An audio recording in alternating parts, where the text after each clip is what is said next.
Today, the family had their picnic somewhere new.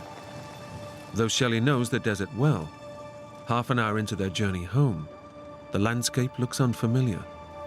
I could tell with the weed growth that it wasn't a well-used path. And I remember this road should be well-used. Even though she's losing her bearings, Shelley hopes she'll pick up the trail. But I thought, well, we'll just go up this road, see if it leads to a main road that I'm used to. But the road becomes more uneven, and it seems they're going further off the beaten track. We went along till I came to a dry riverbed. Take a look. And the sides of it were pretty steep.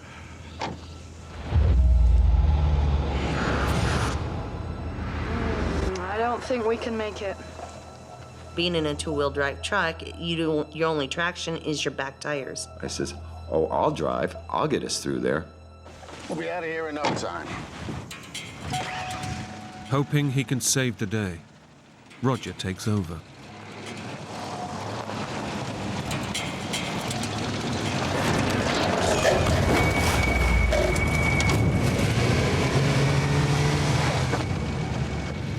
The bumper got hung up on the downside, leaving the rear wheels off the ground spinning like this. The family truck is ill-equipped for this type of terrain and is now totally stuck in the sand. Girls, get out. Roger has a plan to get them out of trouble. We gotta get some sticks and stones, put them under that wheel, and maybe we'll get some traction and get out of here. I didn't really know what was going on at first. I figured they can get it out. Okay. We tried putting more rocks up under the wheels because, keep in mind, the wheels were this high off the ground because the truck was sitting like this. We didn't have shovels, of course. We're just going out to go shooting, right? No,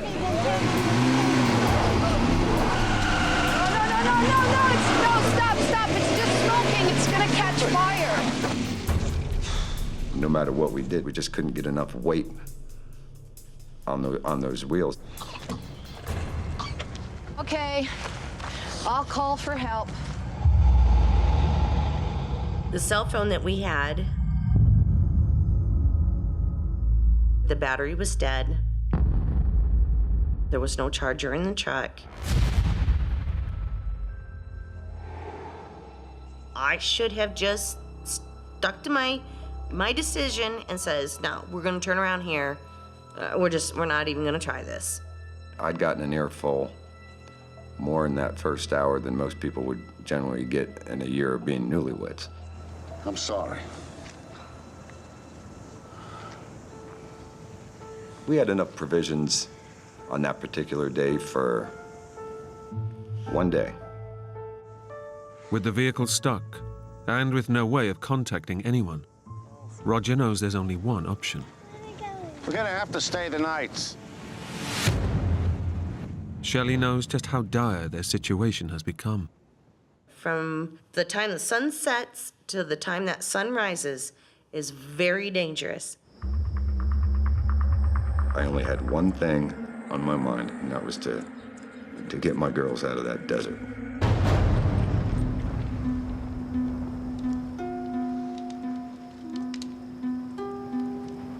I don't really remember anybody falling asleep that night.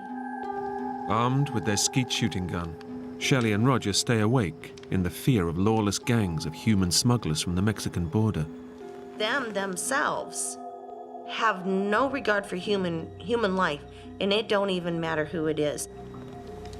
It was just praying to God that the girls would be all right and they wouldn't get hurt or worse.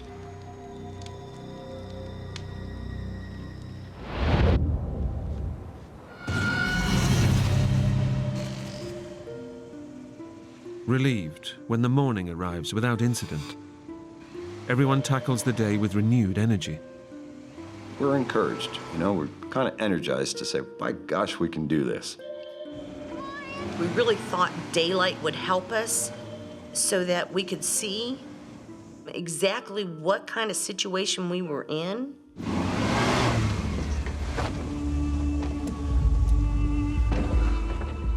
With the truck still stuck fast, Roger knows he's got to come up with something to get his new family home to safety. Why don't you go play with Tiffany for a moment? My brain started saying, Roger, you better think of something. There was that truck we passed a while back. It may have a jack. There was a Bronco that we had passed. The rims were gone. So we decided, well, let's at least try to get to that Bronco, see if it's got a jack in it, and then we can get started again. It's going to be a 4-mile hike back to the Bronco. And with only 2 small bottles of water, they risk serious dehydration in the ferocious heat. Are you sure? I know you're told to stay with the vehicle, and I'm thinking the vehicle has AC. But if we sit there at the vehicle, we're going to be there for days. That road's untraveled.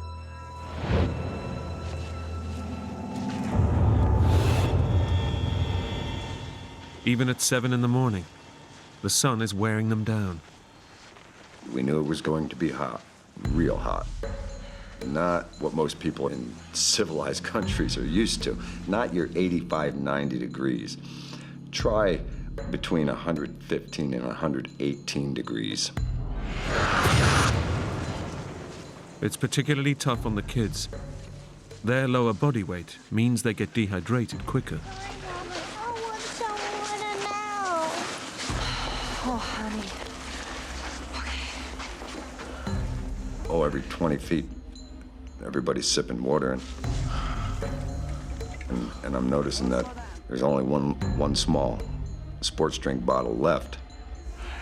Hey, take it easy, Tiff. We gotta make it last. With almost no water, Roger knows if he's to get his new family out of trouble, he needs to take drastic action. You stay with them, and I'll go get help. Y'all need to stay in the shade and just count on the fact that I'm gonna get back here, because I knew I could make a lot quicker time by myself. It was the right decision.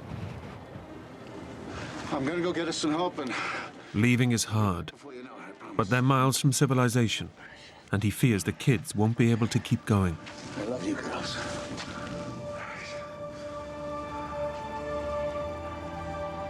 Probably the toughest thing that I've ever done in my whole life.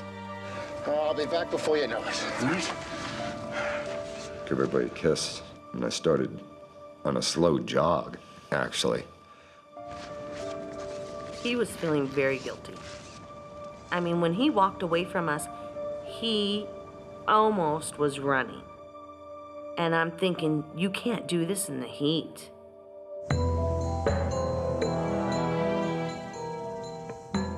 Roger's best chance of help is to find a main road, but he has no idea where he's going.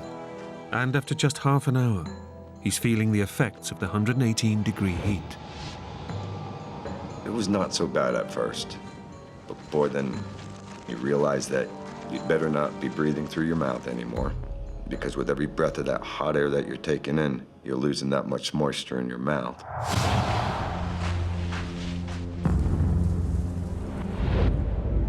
Roger has been following the only path in the vast wilderness of the desert. Now, as he stumbles to a junction, he's faced with a choice. One way leads out, the other takes him deeper into the desert. There's not much tire tracks. I'm thinking to myself, this definitely is not the way out.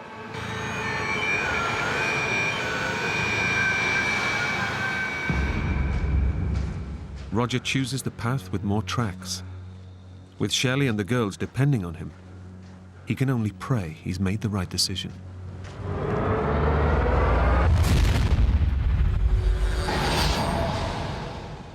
As Shelley waits for Roger with her kids, she fears for their survival. I want to go home. We were all really getting weak. You have no water.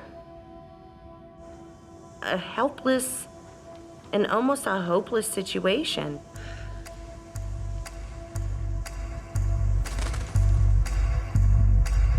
They've pinned all their hopes on Roger. But 3 miles down the road, he is totally lost. I slowed down for a second, and I looked at the enormity of that desert.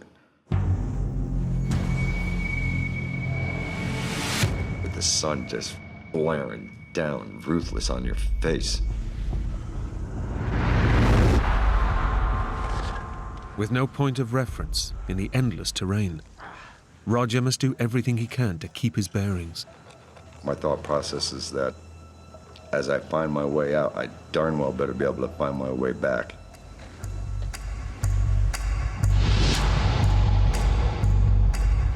By mid-afternoon, with no sign of Roger, Shelley starts to feel desperate.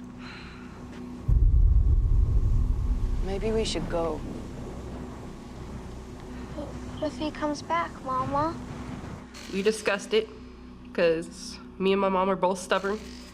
I said to the girls, if he dies, if we sit right here, we'll never get help. We have got to walk.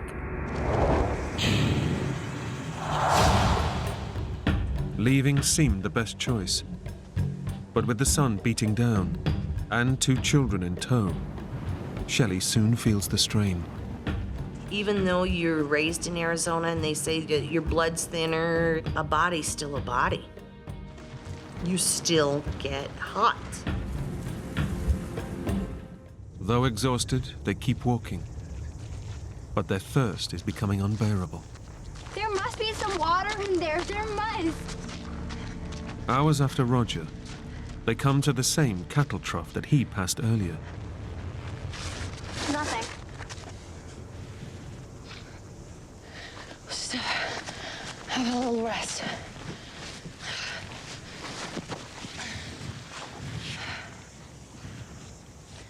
I remember my top lip was stuck to my teeth and it kept driving me crazy, so I'd lick my lips. That didn't even work. What about the cactus? Tiffany had suggested that in her class she learned that the roots of cactus hold more water than the actual cactus.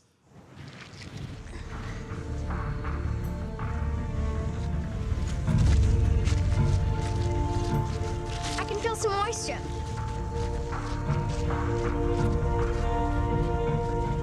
Oh, I don't think so.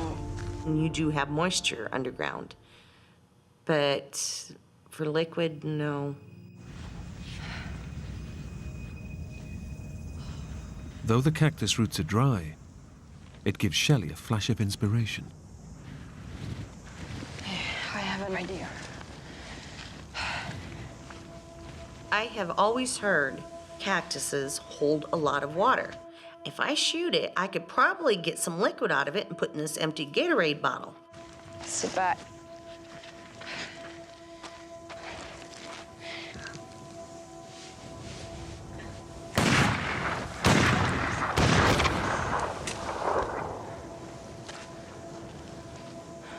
There's no water. It's almost like a sawdust, like fine wood chips inside it. That's it.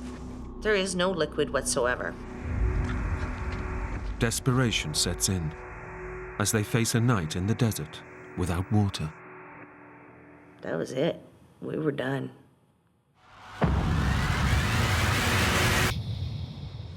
Roger knows how dangerous the desert is at night. As the day ends, he can only pray for Shelley and the girls. I was having a one-sided conversation with Shelley. Shelley, I'm so sorry. Telling her that I love her and telling the kids that I love them and that they just need to hang on and believe in me and that I wouldn't let them down, you know? And just praying to God that they were still alive. Shelley and the kids are facing their second night in the wilderness. I mean, you're tired. You got dehydration working against you. You've got that you've been up since the night before, and now you're up another night with no sleep. Come on, girls. We gotta walk. Weak as they are, they need to make the most of the cooler night temperature of 85 degrees. If we didn't make as much progress as we could that night, come the next morning, we weren't making it through the next day. Okay, we'll take a walk, and then we'll rest a bit, okay? As they ready themselves to go, the silence of the desert is broken. Tiffany goes, Mom, Shh, it's a car.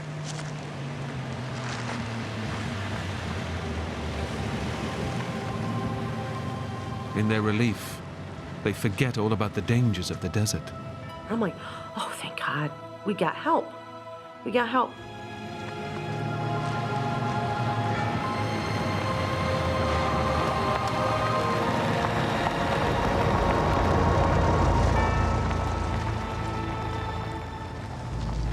Why didn't it stop? Shelley feels uneasy, and more so when the car turns and faces them.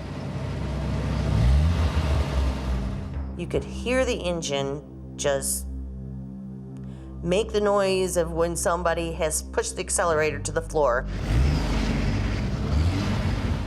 It dawns on Shelley that far from rescue, the driver is a member of one of the notorious gangs of human smugglers from the Mexican border. Run! Tip, grab Michaela! I don't know where this energy came from. I was just running for my life. There was no other thoughts, just, I'm getting out of here. I guarantee you, if you're gonna kill my kids, I will shoot you.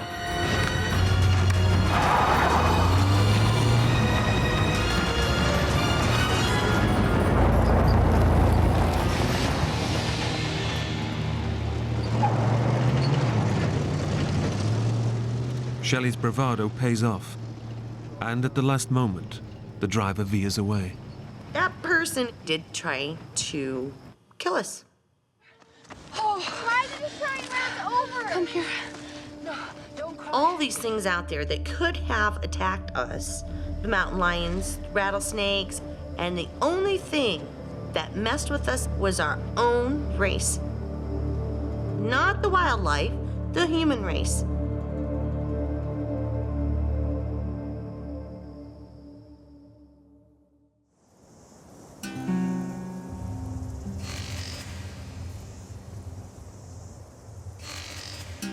Morning brings a return of the relentless heat, and with it, their chances of getting out alive decrease. I knew we would not make it through the second day. I already knew that. With no sign of help, Shelley makes a last attempt to get attention by starting a fire. Good girl. And the sun's getting higher and higher. I'm thinking, where in the world is Roger? He couldn't have made it. I told you I'd come back, girls. Roger? What? Mom? At last, it seems their prayers are answered. Roger's here. I heard him. Really, Mama? Where? Yeah. Roger! We're here! Roger! Roger! Roger!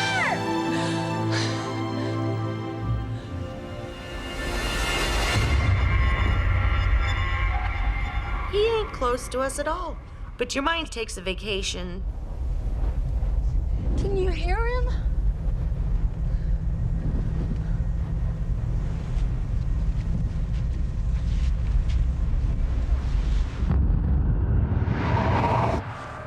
Roger, too, is showing symptoms of advanced dehydration.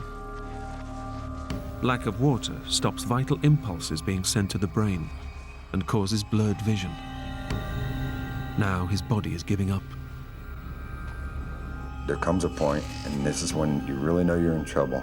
You stop sweating. Because now there's no moisture left in your body to get out of your pores. But however tough it is, the thought of Shelley and the kids drives him on. You think about your family. You can't give up.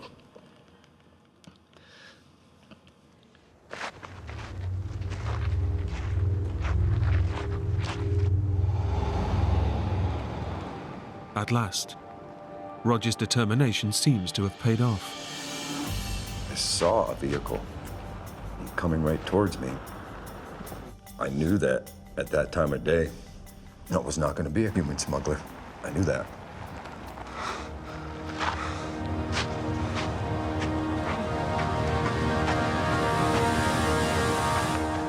I thought everything was going to be okay then. Finally, Roger thinks he's found the help that's going to save his family. Thank God. I'm thirsty. My girls need help. I hardly talk because there's no moisture, and I'm saying I need help. Please. Agua. Agua. What was that, amigo? The girls are... I think we got ourselves a genuine legal. No. Ain't that right, amigo? No. Please, I'm thirsty. Thirsty. Thirsty? Yes. You want a drink? Please. Oh, here we go.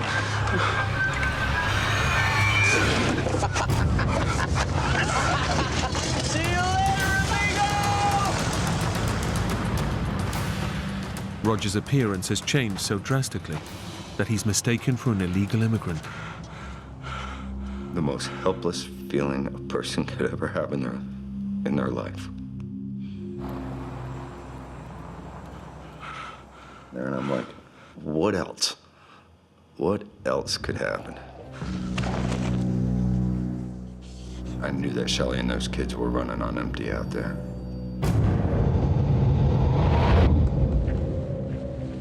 Now well into their third day, the girls' chances of surviving get less with every step they take. I kept thinking, I wonder if Roger's made it. Has he passed on? Do I need to keep walking? Mama, I can't go on no more. After 2 days without water, the effects of dehydration are causing the children's small bodies to shut down.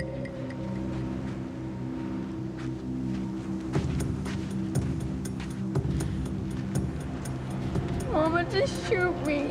Please shoot me, Mama. I really didn't want to live anymore because it was painful.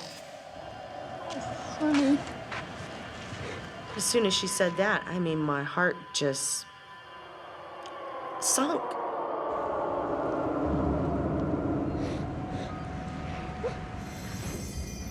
Come on, my sweetie. We'll do it together. Just one foot after another, okay, honey? She just keep pushing us forward.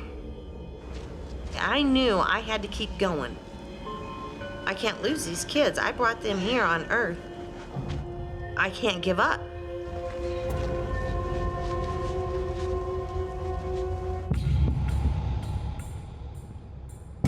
It's taken Roger 2 days to walk just 13 miles in the suffocating heat.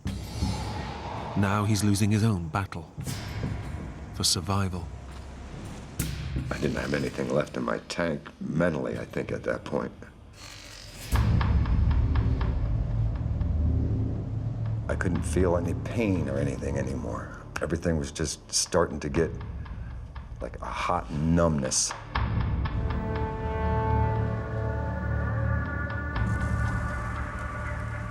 As Roger gives up all hope, yet again he sees something on the horizon.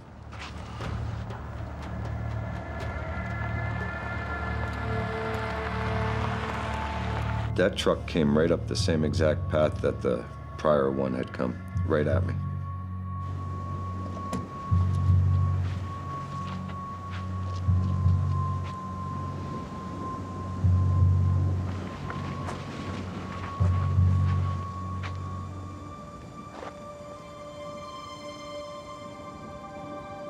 Roger? He'd recognize me because he's calling me by my first name right away.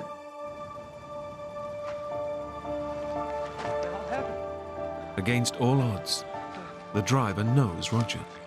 And I realized that he's one of my customers from work. It was pretty cool. But very emotional.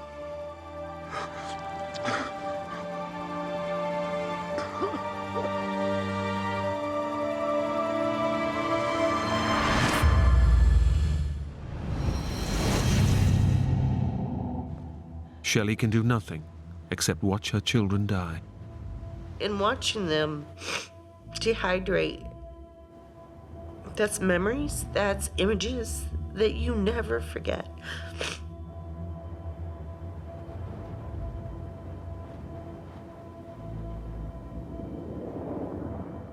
Just as she's given up all hope, she hears a vehicle.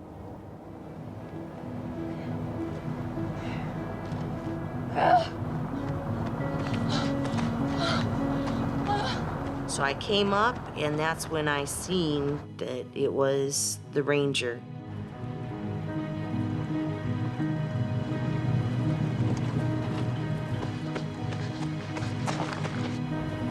We got help!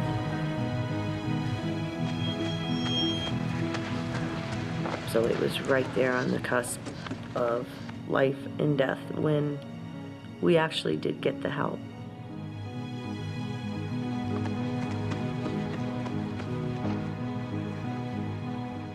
It was like having the weight of the world taken off your shoulders.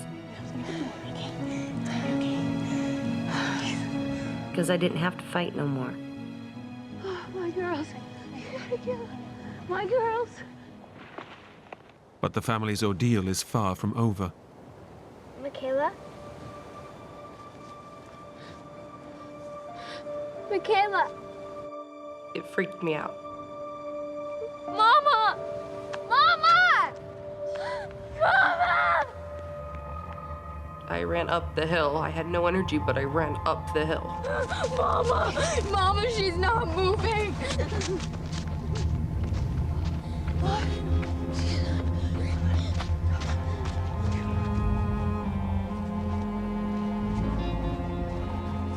I thought, well, in the midst of trying to find somebody to help us, she'd passed away. You go from so excited, we're saved, and then thinking, I didn't do it in time.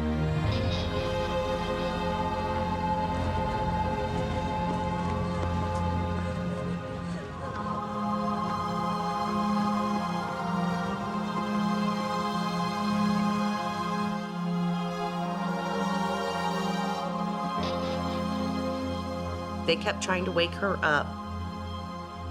They could not wake her at all. The trauma has been too much for 5-year-old Michaela, and her kidneys have stopped working. Not something that you want to see your kids go through, let alone be the cause of. They had the chaplain come in and pray with us, and I'm thinking, the only time I've ever heard a chaplain coming in and somebody's in the hospital is when you're going to lose that person. I didn't want to lose my sister. She's very important to me.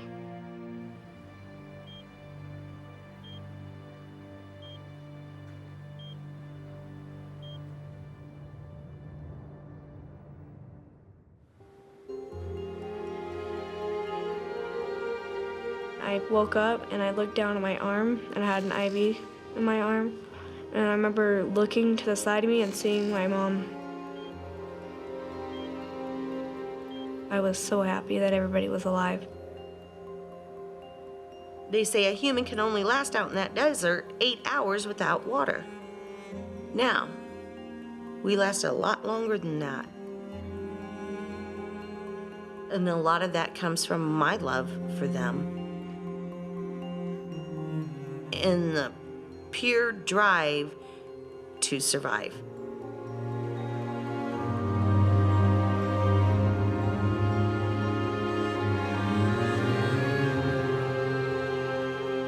Michaela left hospital after a week and made a full recovery. Roger and Shelley got married a year later and are still together.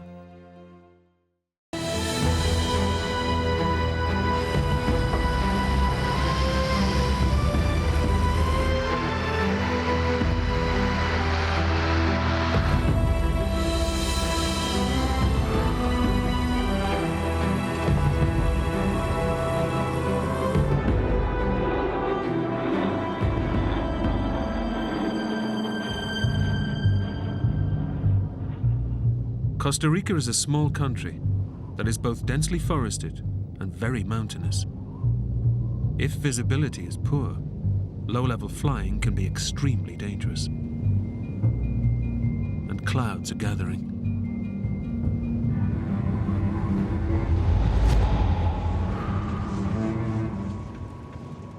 When I look out of the window and I see clouds, that's a little frightening to me.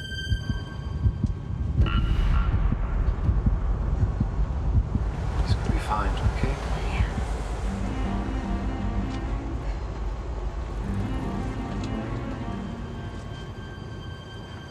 I don't particularly like flying up there because it is rough rides sometimes. They are small planes. But on this flight, Michael sees something out of the ordinary. I noticed the two pilots conferring with each other, looking a little concerned. And I realized what they were doing was looking at coordinates in these books, trying to pinpoint their position because they weren't sure where they were.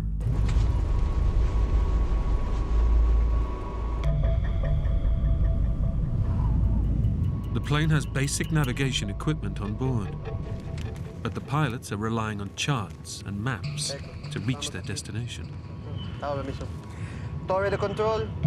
now they're flying in dense cloud and almost zero visibility. They're unaware that they're already off course and heading for a mountain.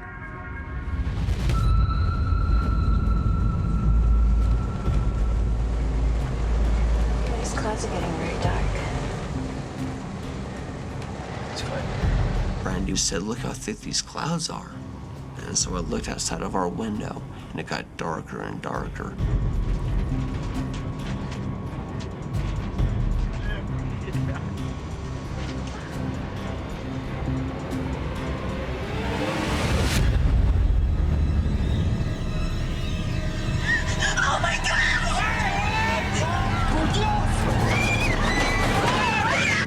It's horrifying. That was my ultimate fear coming true.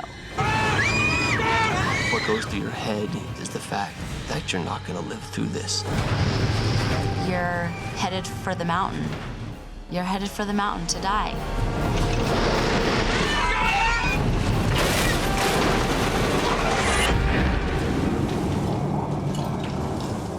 I remember thinking, we're not flying anymore. We're going through the trees. Is this even happening? My stomach dropped. My mind just went blank. To hear things break apart, just the sound that it makes is unbelievable. My first thought was, you're not getting out of this.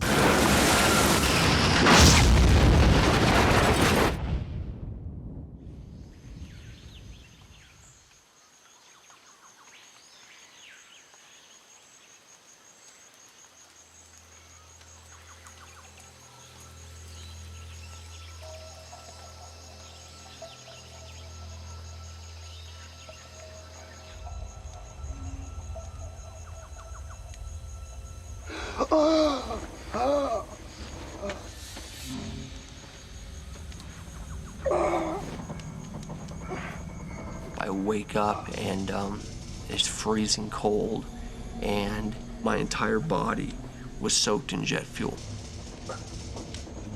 I was in a plane on vacation, and now I'm in a black hole that I can't move my legs, and it's blood just everywhere.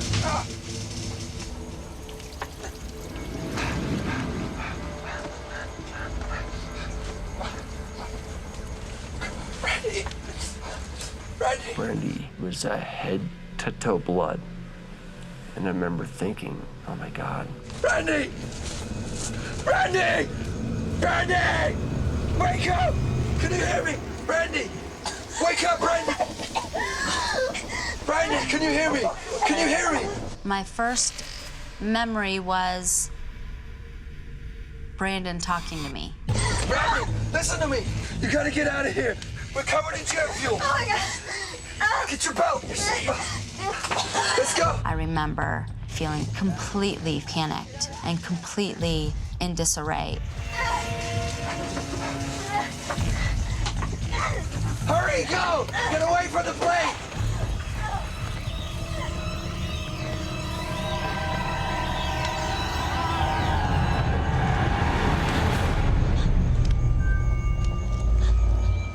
Outside the plane, Brandy is horrified by the devastation of the wreckage and the bodies of the 2 pilots. Trees were knocked down. There was a mess of plane parts, wires. There's smoke everywhere. There's people wandering around. There's people that are dead. How could this have happened? How could the pilots have let this happen? German Silke Freebold and Costa Rican Alvaro Zuniga have also survived the crash. But the danger is far from over. Leaking fuel is soaking the wreckage, and Brandon is trapped inside.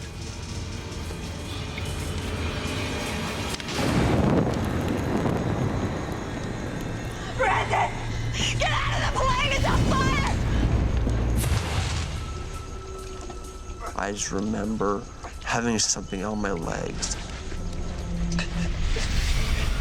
Brandon is pinned under the body of a dead passenger, Costa Rican Adolfo Strasburger. Hurry up, Brandon! Go! Get away from the plane! Get away from the plane! Quick!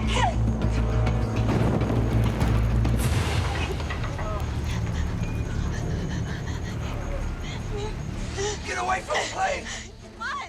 The survivors need to get a safe distance from leaking fuel.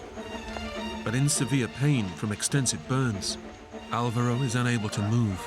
Come on, we gotta get away from the plane! Come on!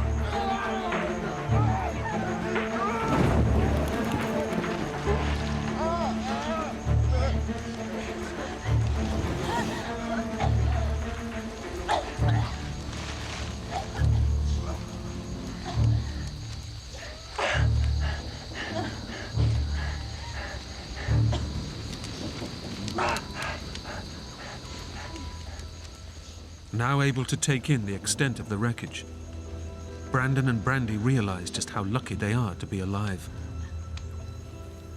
The wings were ripped off and the fuselage was turned upside down, and from the seat in front of us, the plane was completely dismantled. Hey, let's sit in the front.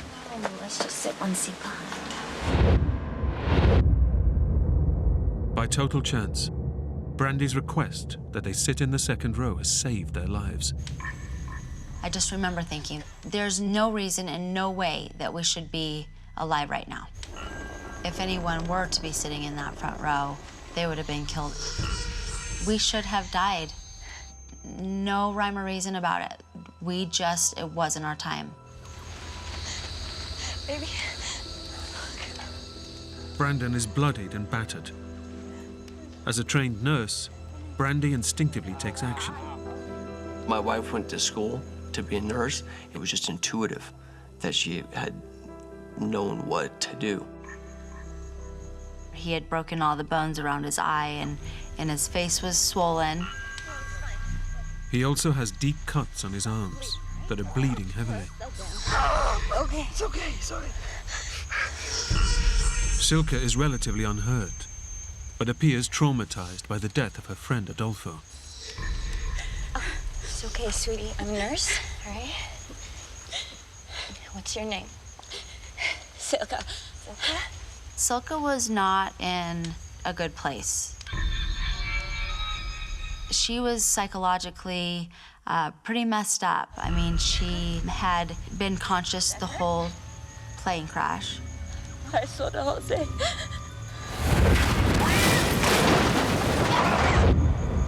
I was really worried about her mentally.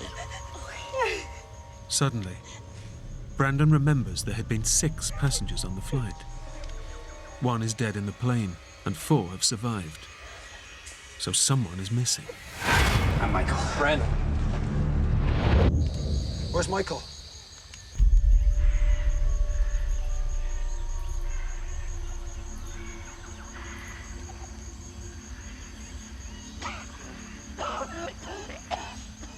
next thing that I remember is that I woke up on my back, looking up at the sky and the trees.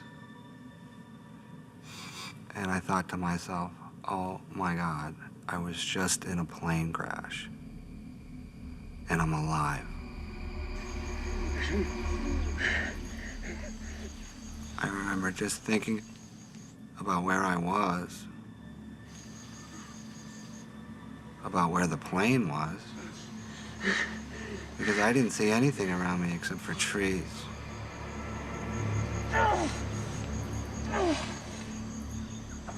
The sheer violence of the crash has thrown Michael Packard's body some 200 feet from the plane.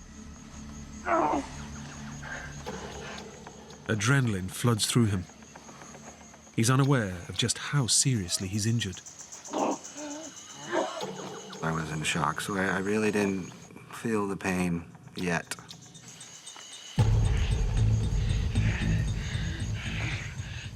Michael has a severed Achilles tendon and a crushed eye socket. He has 4 cracked ribs and a punctured lung.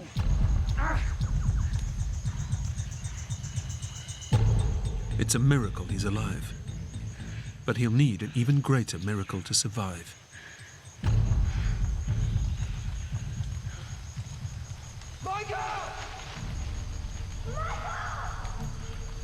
All of a sudden, I heard voices. And I started to make my way towards the voices the best that I could.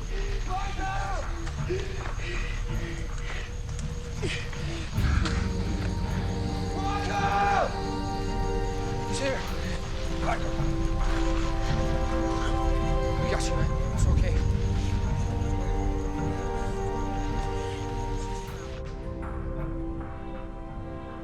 I'm just happy there was somebody else to go through that with. Because I knew it was going to be tough. Michael, I'm a nurse. Put your weight on me. It's okay. All right, Michael, look at me. Okay, I'm a nurse. I'm just gonna check you. Brandy instantly recognizes that Michael is in serious trouble. He didn't look right. He was pale, really dehydrated. His eye was sunken in. He worried me the most. Brandy is concerned that he may have internal bleeding, which, untreated, could kill him within hours. But imminent rescue is unlikely.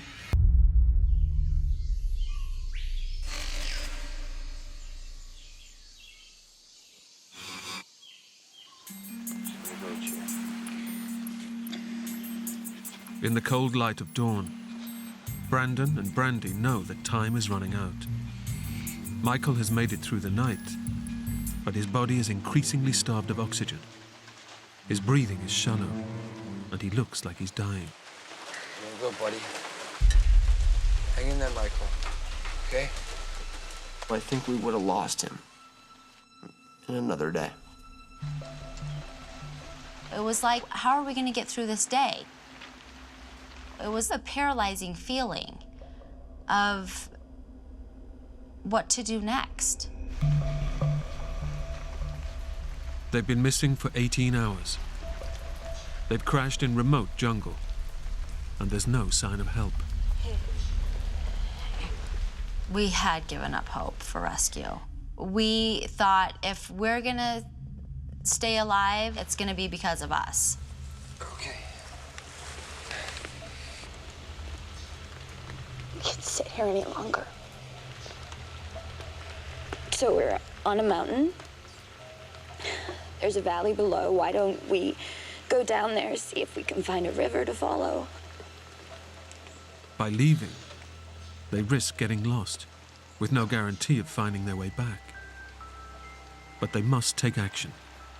If they do nothing, Brandon knows Michael will not survive the day. To be forced to come up with the answers that are going to make you survive or not is something that I wouldn't probably wish on anyone.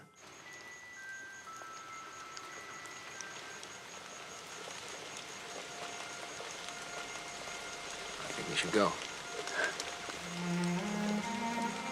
We all need help pretty bad. just stay here and watch us die.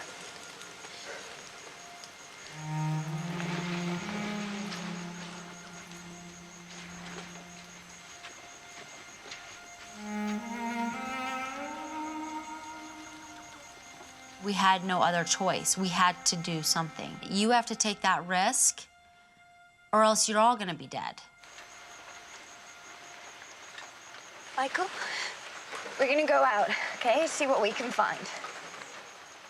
Michael fears that if they're left behind, he and Alvaro will die. He kept saying, "Don't leave us. Please don't leave us." I didn't want to be left alone because I thought if they got lost, they wouldn't be able to find their way back.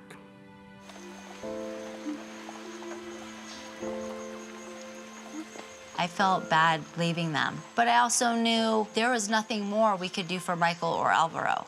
And there was no good in us just sitting there looking at each other and not doing anything. It could have worked out. It could have been completely catastrophic.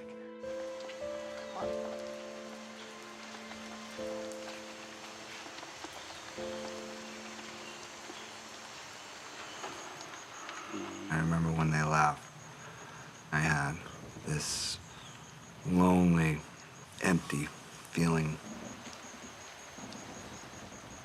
The others have set off in search of rescue, leaving Michael and Alvaro helpless and alone. I was incapable of taking care of myself, and Alvaro was also incapable of taking care of himself.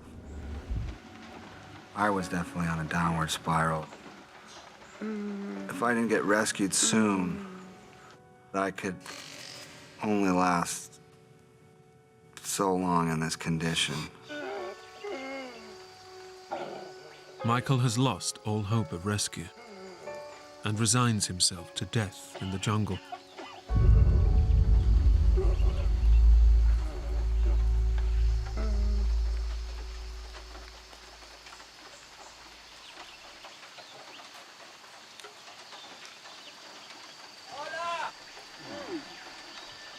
I heard voices yelling.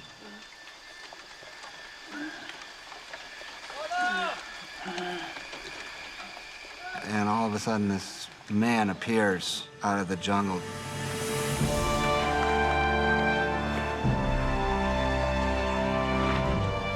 Are you all right? Over here! Over here! You're safe now. An army of Red Cross volunteers has been combing the area for 24 hours and has finally found the crash site. I just started crying, and it was the most emotional period. I couldn't believe it. What was that? For the others, believing they're lost forever, a miraculous stroke of luck saves their lives.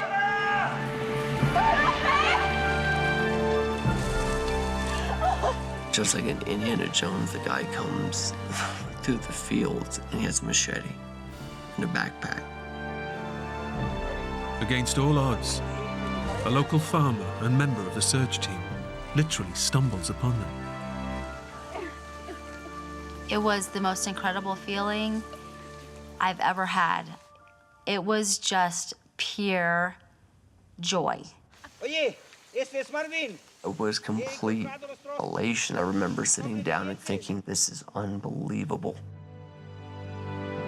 Rescued from the Costa Rican jungle, Silke, Alvaro, and Michael made a full recovery. I think it was just luck that I survived. I have a beautiful family. I have 2 beautiful sons. When things get tough, hey, you're just lucky you're here.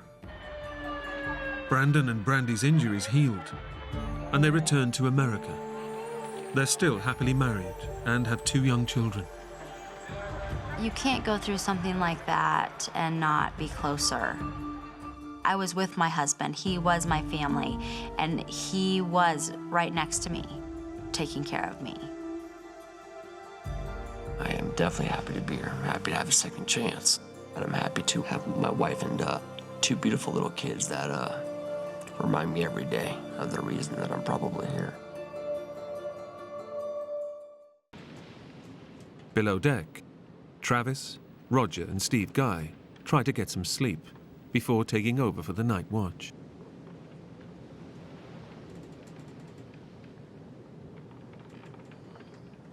It wasn't my time to go on deck yet. I just decided, okay, I'll get up, I'll get something to eat, I'll go, shoot the breeze with the guys on deck and see what's up and start getting settled in. That's when it all started going downhill.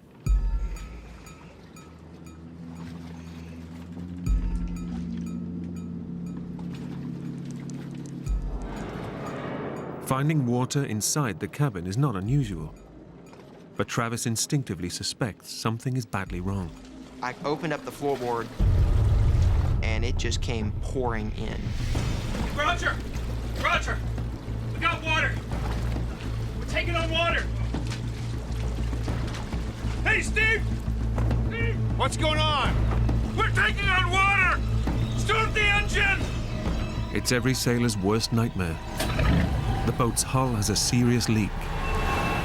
Due to a previous incident, the keel, the huge balancing weight at the bottom of the boat, has cracked along its mount.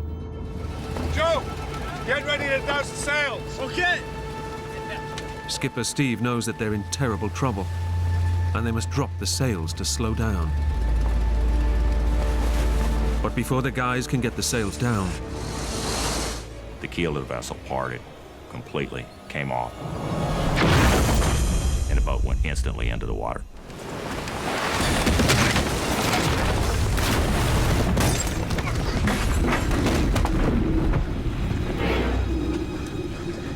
The boat just laid over into the water, just completely horizontal. All of a sudden, the lights go out. The engine shuts off. What happened? I don't know! Up on deck, Skipper Steve is clinging to the capsized boat. I was hanging underneath the boat because it wasn't still up out of the water at that point, thinking it was time to go. The boat's going down! Everybody off! Unclip yourselves!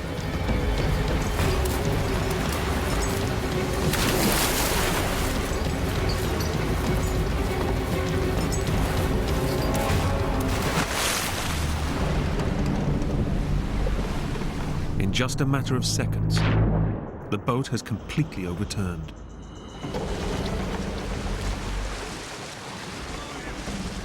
Steve and the two students on deck escape the sinking boat. Come on, guys. Hey, did you see anybody? No. But Roger, Travis, and Steve Guy are trapped inside. And seawater is flooding in. I'm not dying in here! Yeah, I screamed it, I'm not dying in here. This is not where I'm gonna die. Unless they can find a way out of the cabin, they are just seconds from being dragged to the bottom of the ocean. Emotion's telling you at that point, you're screwed. I mean, there is no way out of a situation like this.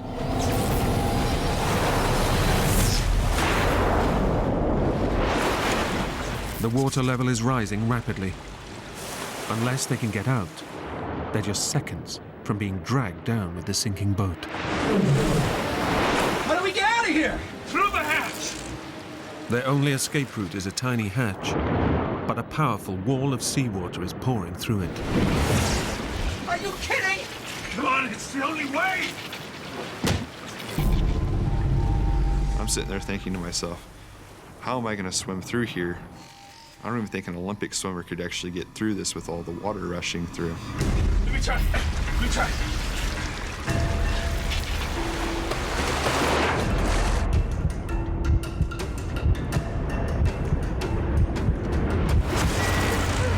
I can't do it! I can't do it! We couldn't even hope to match the flow. I was hoping to grab the sides of it and force my way out, but the first time I tried that, it blew me right back.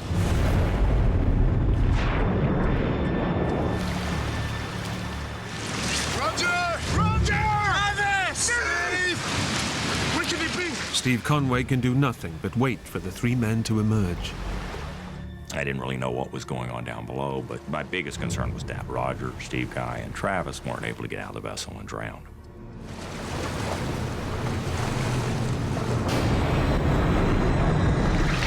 Gotta get out of here, man. What are we gonna do?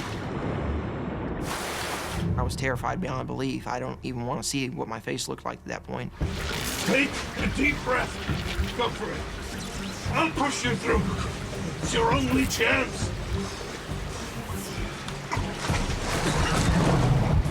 As I was trying to go down the second time, Roger grabbed my legs and pushed.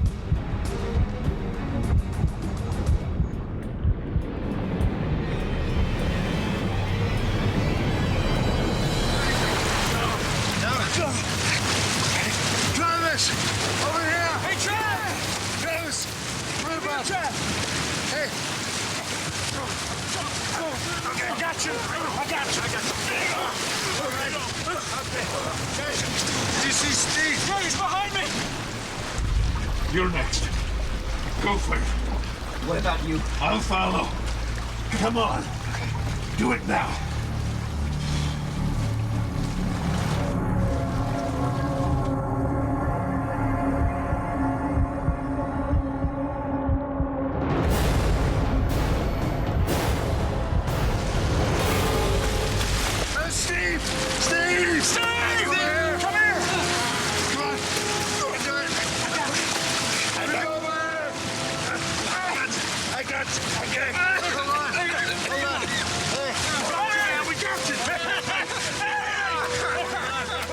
Five of the 6 crew are now out of the boat, but there is still one man missing. They wait.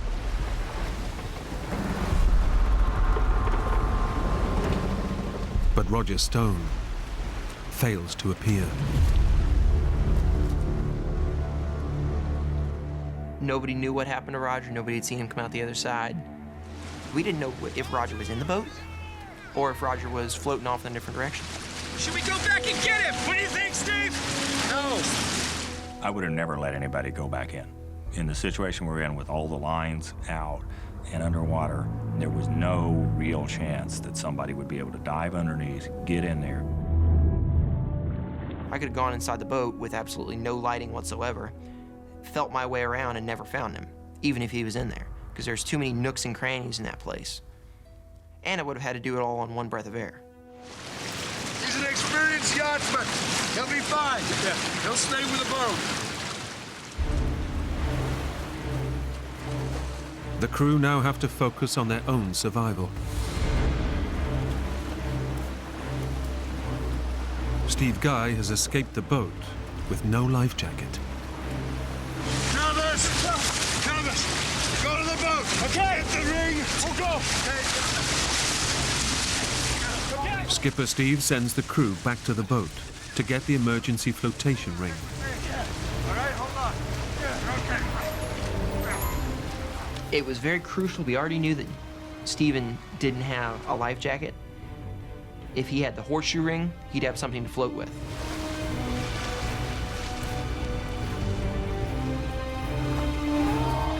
The guys have only moments to grab it before the boat sinks, but it's tangled in a web of matted ropes. Releasing the ring is an impossible task with their life jackets on. Try it without your jackets! Try. No, don't take off your jackets. Do whatever you can, but keep your jackets on. Okay. Wait. Skipper Steve and the young student are being dragged away in the current. He knows he must take immediate action. About 3:30 in the morning, I remember thinking, we're floating along, we're all lashed together, 4 to 6 foot waves, and thinking that I really ought to be on a boat about 10 miles farther south sailing.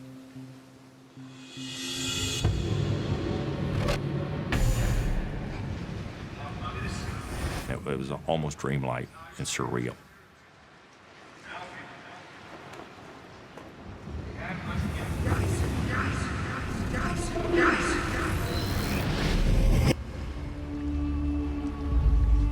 As they drift on the ocean current, Steve Guy spots something on the horizon. Did you see that? It's one of the many unmanned oil rigs dotted around the Mexican Gulf. And for young Steve, an obvious way out of the ordeal.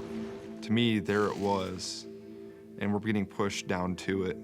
It almost seemed like we were circling around it, like someone upstairs was saying, "Hey, look, guys, there's a platform for you."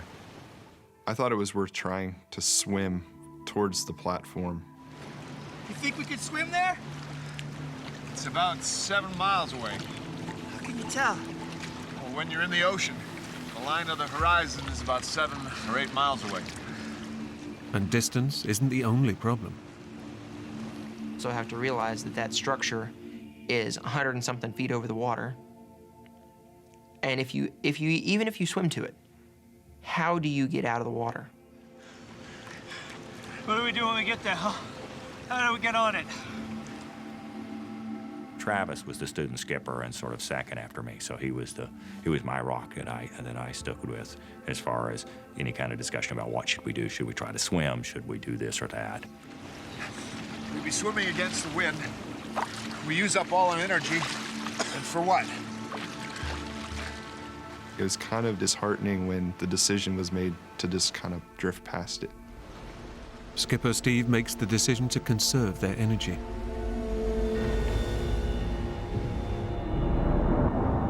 They're now pinning all their hopes on rescuers finding them. But even staying put is no guarantee of safety. The Mexican Gulf is a shark-infested body of water. Big sharks. Those are the ones you worry about. Tigers are probably the most risky. They get really large. And it's not long before Steve's worst fears are realized.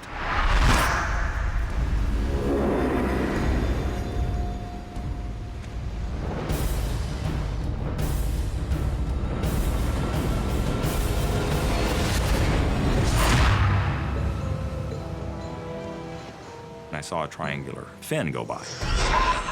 None of the other guys saw it. Desperate to ensure the young crew stay calm, Steve keeps the sighting to himself. I'm certainly not going to say something that's going to unnecessarily concern them. If there's something they need to know, I was sharing it with them. But they didn't need to know it, and they didn't need to know it.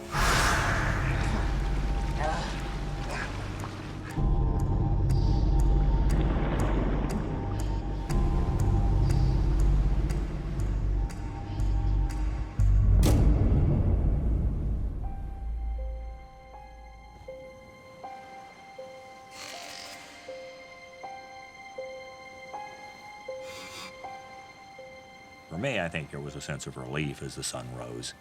I remember thinking, okay, it's light. And just psychologically, I think the light was reassuring. We could see more of what was around us. Less risk of something surprising us, certainly. And with the morning light comes the hope that a search will soon be launched. What's gonna happen is this. I started walking the students through what would happen. We had a normal 8 o'clock call-in on our satellite radio. Every morning at 8 o'clock, I called in and said, here's where we're at, we're okay. And just did a daily check-in. About 8 o'clock, they'll start listening for us. I figure about 8:15, they'll call the Coast Guard. So, when do you think they'll send out a search? Well, I figure about 10 o'clock, we'll see the first planes. What if they don't find us? Will they stop searching? Oh, not for a long time yet, buddy. I figure about 8 to 10 days. This kind of a search, you just keep it up long past there's any chance of people surviving, actually.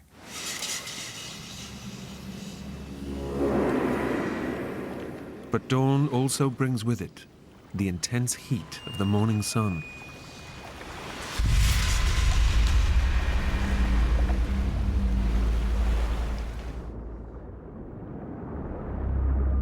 The sun was out, none of us had caps on. Fairly quickly, we started to burn.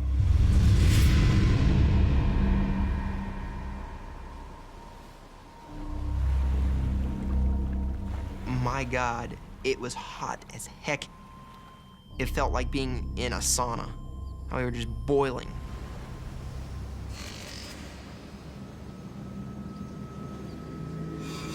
By midday, it's been 13 hours since the boat sank, but there's still no sign of rescue.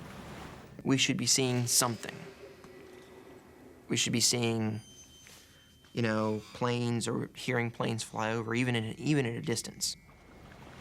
It was getting to the point where we were all very tired.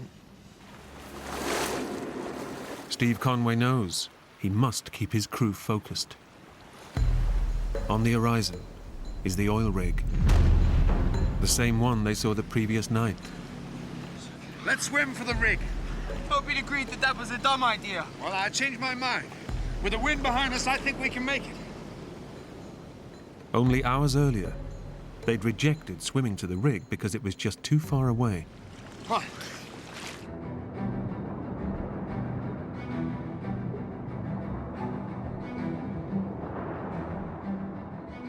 Having dismissed the exact same thing probably 12 hours ago, I clearly thought that rig was a good idea.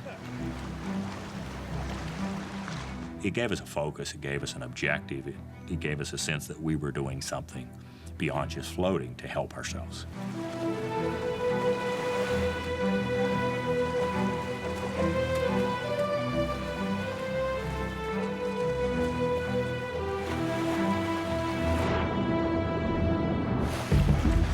The life jackets were very much starting to chafe on us and starting to really rub parts of our skin raw. So I, at one point, stripped out of mine and gave it to Steven. I gotta get Steve my jacket. Oh, thank you, Travis. The men swim for over 2 hours,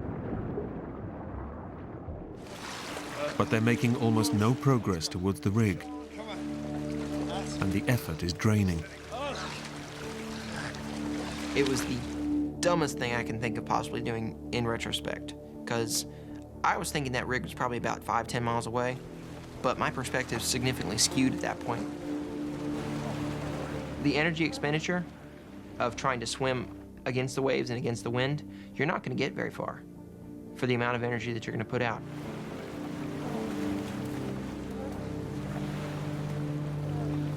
Despite their desperately slow progress, the crew struggles on towards the rig.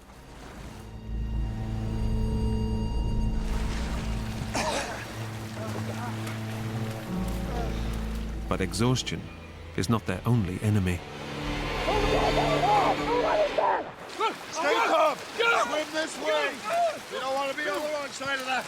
Come on. We saw a Portuguese man-of-war, which is a jellyfish. Behind them will run anywhere from 20, 30, 50, 60 feet of tentacles stretched out with stingers on them. The long, deadly tentacles are filled with venom. As long as you stay away from them, you're fine. But you get stung by one of them and you're dead. We saw him drifting toward us.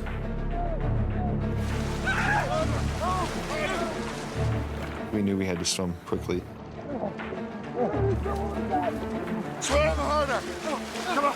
Faster.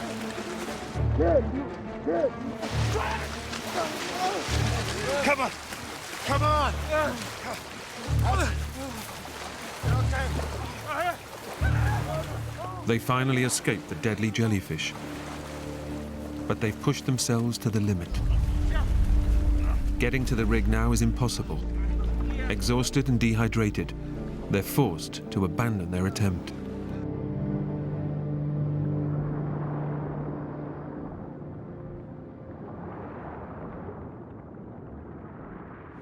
They've now been in the water for over 14 hours, and the ordeal is starting to take a terrible physical toll. By about 2 o'clock, it had been roughly 24 hours since I had last had any kind of food or drink, and I figured everybody else was in the same position. Fairly dehydrated from being out there in the water and sweating it all out all day. He's right. It's pointless.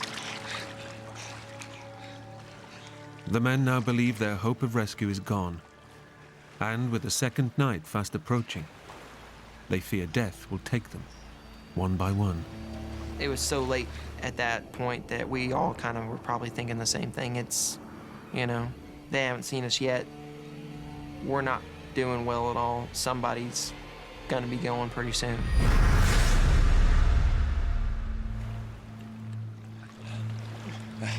Come on. Come on, guys. Joe, come here. Come on. Travis, come here. Come on. Closer. Come on. In together. That's it. Good. Come on. We stay together, right? A whole day, with no protection against the blazing sun, has pushed the crew to the edge. The lower portion of my stomach was burned. My arms were burned, my legs were burned, and my face was burned. I wanted the burn to go away. Dear God, did I want the burn to go away?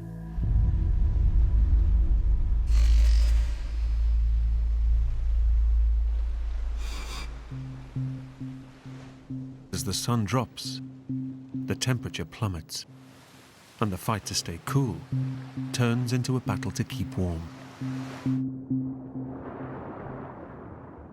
It was getting to the point where we were all very tired. I think I probably blacked out for a few seconds every now and then.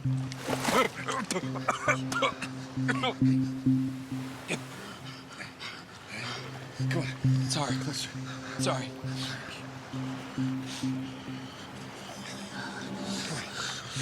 Come on. Keep warm, guys. Keep. Okay. We'll be all right.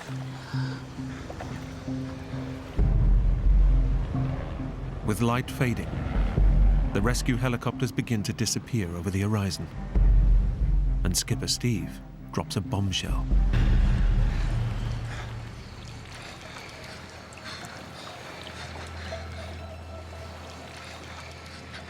Guys,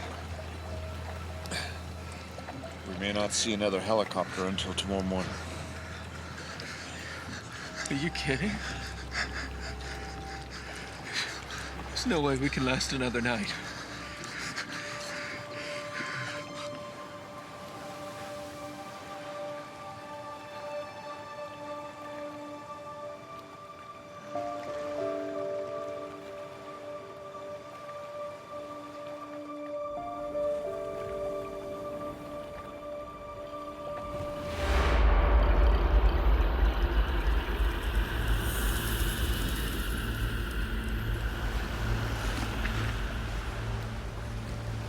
I was deathly afraid of the impact of the young men I was with dying on their families. To be in any way responsible for somebody, a parent, losing a child, I couldn't imagine. Let me tell you about a case study that I read. A fishing boat overturned, and a very fit 22-year-old football player died. But a 68-year-old grandmother survived. How come? Afterwards, they interviewed the grandmother, and they asked, how was it your grandson, who was so much fitter, died? And she goes, I wasn't gonna give up. I wasn't going to die. You've got to have a fierce will to live. You've just got to never give up. The will to survive is the most critical thing for us to make it through. We must never give up, okay? Never giving up was the critical thing for our survival.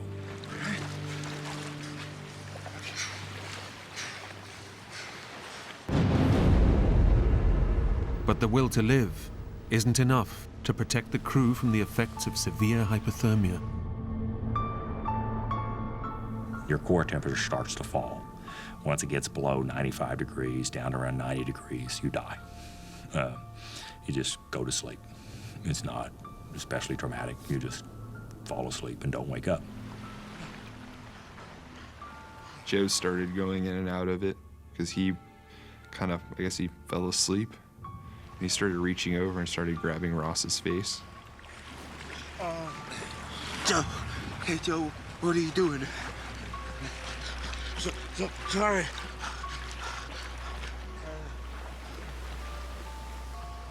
Ross, the smallest of the group, is beginning to drift in and out of consciousness. Ross was in the worst situation because the rest of us are fairly big guys. Ross had 0 body fat, so he had no insulation like the rest of us, and it was noticeably affecting him more. He wasn't talking at this point. Skipper Steve has done all he can to keep his crew alive. But after nearly 20 hours in the sea, he too is now fading fast. We'd all been out in the water the same amount of time. The bigger guys would have probably lasted an hour, maybe 2 more. But if Steve was going, we didn't have much more time either.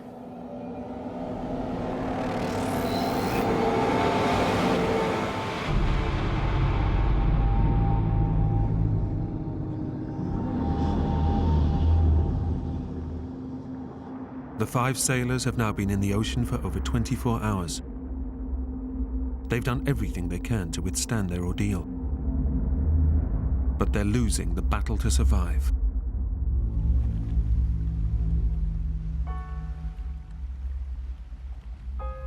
You know, in the dark, it's kind of depressing. Just this vast expanse of ocean. I felt really small, you know. Here you are, you feel like a grain of sand in the world. They've suffered acute exposure to the sun, extreme dehydration and hypothermia, and are now just hours from death. Nobody was saying, oh my God, they're not gonna find us, oh my God, you know, we're gonna die out here. Nobody had vocalized it. But we all kind of were probably thinking the same thing. Steve Conway has done all he can to keep his young crew alive. But now he knows that with no sign of rescue, his quest to survive has failed. I was scared of what the impact would be on my wife. We'd been married at that point 30 years, and we're best friends and still very, very close. We've seen other people lose spouses, and it's hard. In no heroic way at all, but just matter-of-factly, as I was floating in the water, I realized I wasn't afraid of dying. Drifting in and out of consciousness, the 5 men can now do nothing more but await death's final call.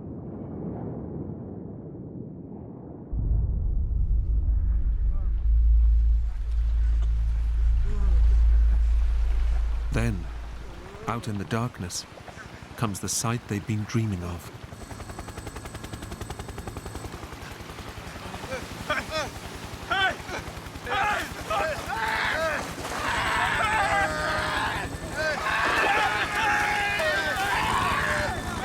Then all of a sudden, every light on that helicopter came on.